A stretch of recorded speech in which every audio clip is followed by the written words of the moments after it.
Walang opisyal ng administrasyon ni dating Pangulong Rodrigo Duterte ang kasabwat umano niya sa crimes against humanity noong drug war ayon sa prosecutor ng International Criminal Court.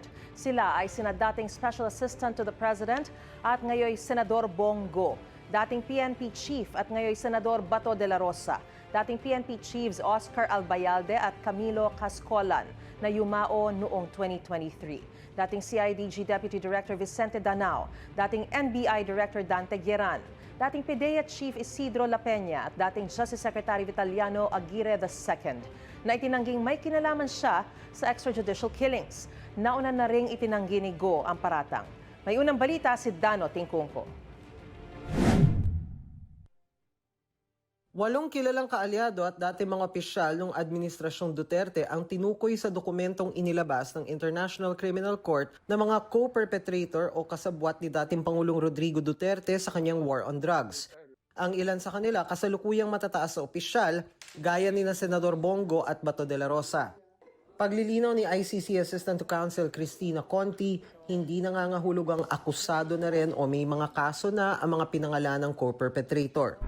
Binanggit lamang sila sa konteksto ng pagkukwento kung ano ba ang ginawa ni Duterte.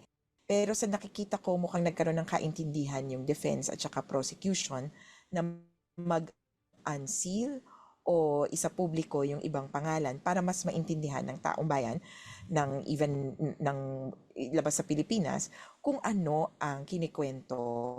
Kumbaga makakatulong ito dun sa pagkukwento nila sa papel ni Duterte. Nauna nang itinanggi ni Senator Go ang mga paratang na anyay walang batayan, hindi patas, hindi makatarungan at walang kaugnayan sa katotohanan. Si dating Justice Secretary Vitaliano Aguirre pinabulaan ng kasabwat siya sa extrajudicial killings. But I've never engaged in any extrajudicial killing. Hindi ko sinuportahan yan. Kung meron man, hindi ko nga alam yan eh.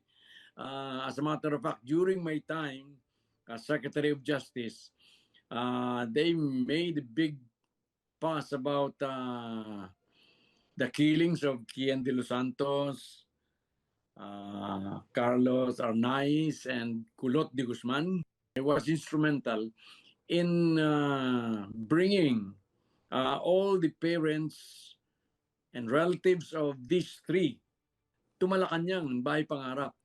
And because of this, they were able to meet with the president. And after that meeting, charges were filed against this policeman and trials were conducted and they were all convicted. Patutsada pa ni Aguirre, dinawit lang anya ng ICC Office of the Prosecutor ang pangalan niya para bigyang kredibilidad ang sinasabi nitong common plan para i-neutralize ang mga kriminal na sangkot sa illegal na droga sa pamamagitan ng pagpatay. So, ang naging partisipasyon ni Aguirre bilang Justice Secretary nung panahon ni Duterte ay doon sa bahagi pa nga ng aiding and abetting o pagtulong na gumawa ng atmosfera o mag-udyok sa iba na pumatay. Si Bato de la Rosa din, merong mga statements nung ipinapaliwanag nga nila sa publiko ano ba itong tokhang na ang tono ay kill, kill, kill. Yung buong setup na yon ang nagbibigay ng pananaw sa mga tao na covered ang lahat. Tokhang is a national policy. Sinisikap pa naming kunin ang pahayag ng ibang mga pinangalanang co-perpetrator pero wala pa rin silang tugon sa ngayon.